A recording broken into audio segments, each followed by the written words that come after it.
Hello भाई, नमस्कार। तो कैसे हैं आप सभी लोग। देखिए, आपका स्टेट का फॉर्म जो है बड़ी मुश्किल से तो निकला है। तो अगर आप स्टेट का फॉर्म अभी तक जिन्होंने नहीं भरा है तो एक बार ये वीडियो को जरा ध्यान से सुन लेंगे और आराम से अच्छे से चेक करते हुए जो है आप अपना फॉर्म भरेंगे। पूरी जानकारी जो है सबसे पहले आप ले लीजिए। उसके बाद तसल्ली से, जरूरी नहीं है कि भाई एकदम डेट निकल जाए तो उसी दिन भरना है, एक दो दिन रुक के आराम से जो है आप अपना फॉर्म फिलिंग कीजिए। क्योंकि अगर जल्दबाजी में गलती होगी तो फिर ये मान के चलिए भाई आपका करेक्शन की जो है वो इसमें कोई भी अभी तक करेक्शन का ये नहीं है कि आपकी करेक्शन की कोई डेट मिलेगी, आप इस पे करेक्शन कर सकते हैं। देखिए, आज सबसे पहले हम तीन चार जरूरी बातें जो है इस स्टेट के फॉर्म को लेके उस पर बात करेंगे। देखिए, सबसे पहले बात करेंगे हम डॉक्यूमेंट्स की। देखिए, डॉक्यूमेंट्स की बात करें तो प्रमाण पत्रों को अपलोड करना है। अभ्यर्थी निम्नलिखित प्रमाण पत्रों को स्व अभिपरिमाणित, मतलब आपका जो ओरिजिनल डॉक्यूमेंट्स है, ठीक है ना, उसको भी आप कहते हैं कि अपलोड कर सकते हैं। लेकिन जो इसमें लिखा हुआ है, एक्चुअल में जो लिखा हुआ है, अगर हम उस चीज पे बात करें कि स्व अभिप्रमाणित का मतलब क्या होता है, सिंपल सी बात है, जो आपका ओरिजिनल डॉक्यूमेंट है उसकी जाइए फोटोकॉपी निकलवाइए।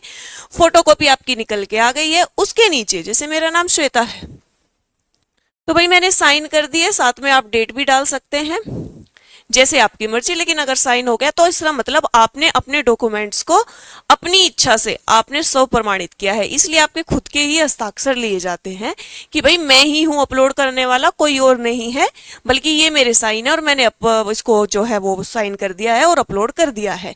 ठीक है, इसका गारंटर मैं ही हूं, कोई और ने अपलोड नहीं किया है, इसलिए खुद के साइन करवाना इसलिए जरूरी होता है।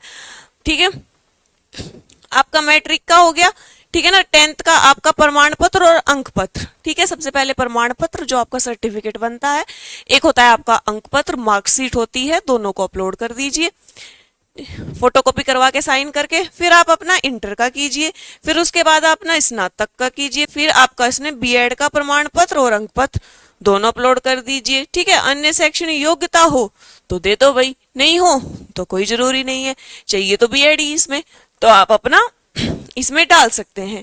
ठीक है, उसके बाद अगर मैं बात करूं भाई कि भाई जो आपके देखो, एक तो ईडब्ल्यूएस वाले जो होते हैं, ईडब्ल्यूएस वाले, ठीक है ना, ईडब्ल्यूएस वाले जो होते हैं वो क्या करे, वो अपने आप को जनरल ओबीसी में लिख देते हैं। ठीक है ना, तो वो ओबीसी में ना लिखे, माध्यमिक शिक्षा परीक्षा में आप उसके जनरल में आएंगे। ठीक है, ये इसमें इसका लिखा हुआ है। ठीक है भाई, फिर बात करते हैं हम। देखिए, ओबीसी के लिए क्या चाहिए, ओबीसी के लिए चाहिए आपको एक सबसे पहले आवासीय, ठीक है, ओबीसी एनसीएल चाहिए। ठीक है, ओबीसी की बात करें तो भाई इसमें आपका आवासीय ओबीसी एनसीएल, ठीक है, एससी एसटी वाले आवासीय चाहिए उनका बस, और एक एससी एसटी का जो जाति प्रमाण पत्र आपका बना है वो चाहिएगा। और ये बनते कहाँ है, ये आपके ब्लॉक स्तर पर बनते हैं। ठीक है, आपका आरओ बना के दे देगा। ठीक है ना, ये चीजें जो अगर जरूरत है, ओबीसी में आते हैं भाई, एससी एसटी में आते हैं, इन चीजों से वंचित मत रह जाना, अच्छे से अपने डॉक्यूमेंट्स तैयार करवा लेना। पहले है पहले लगा दो, नए बने हुए हैं, नए बनवाने हैं तो वो बनवा के एकदम से लगा सकते हैं। ठीक है, इसमें ऐसा नहीं है कि भाई पहले ही जरूरी है। फिर उसके बाद अगर मैं बात करूं कि भाई और तो इसमें क्या है, ये सबसे ज्यादा जरूरी था और 100 प्रमाणित वाला जरूरी था। अब बात करते हैं करेक्शन की। देखिए, सिंपल सा है, लिखा हुआ है, करेक्शन की कोई डेट नहीं है। तो एक बार जब फॉर्म फिल होता है, सबसे पहले तो आपका क्या होता है, सबसे पहले आपको आईडी और आपका रजिस्ट्रेशन आईडी और पासवर्ड मिलता है। उसके बाद आप फॉर्म फिलअप करते हो, कंप्लीट अपलोड करते हो अपने सारे डॉक्यूमेंट्स। ठीक है, उसके बाद आपके अपने यूजर आईडी और पासवर्ड को भी अच्छे से निकाल के रख लेना।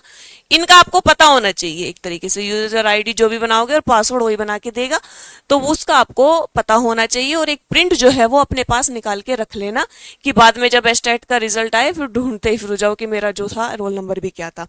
फिर इसके बाद जो एक बात आती है वो ये है कि भाई आपका आईडी पासवर्ड हो गया, निरस्त। देखिए, अगर आप गलती करते हैं, सबसे बड़ी चीज है गलती अगर कर दी, अगर आपके में गलत हो चुका है तो इसमें सीधा सीधा लिखा गया है कि आपका जो फॉर्म है वो निरस्त कर दिया जाएगा।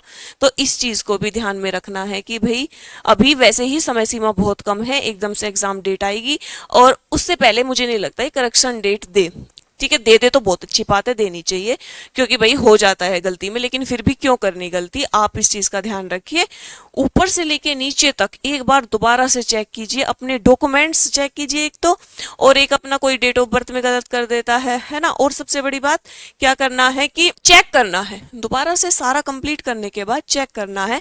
और जो आपके प्रमाण पत्र है उसके अकॉर्डिंग जो है प्रमाण पत्र बहुत अच्छे से लगाने हैं। ये कभी दूसरा प्रमाण पत्र लगा दो वो भूल जाओ तो उसके बाद में आपको मौका नहीं मिलेगा दोबारा। तो बस यही थी सबसे ज्यादा कि जो आप फॉर्म भरो तो उसको एक बार ध्यान से देख लेना ताकि वो निरस्त ना हो जाए। ठीक है भाई, तो आपको ये जानकारी कैसी लगी जरूर बताना, और भाई अपना अच्छे से फॉर्म भरिए और अच्छे से तैयारी करिए। धन्यवाद।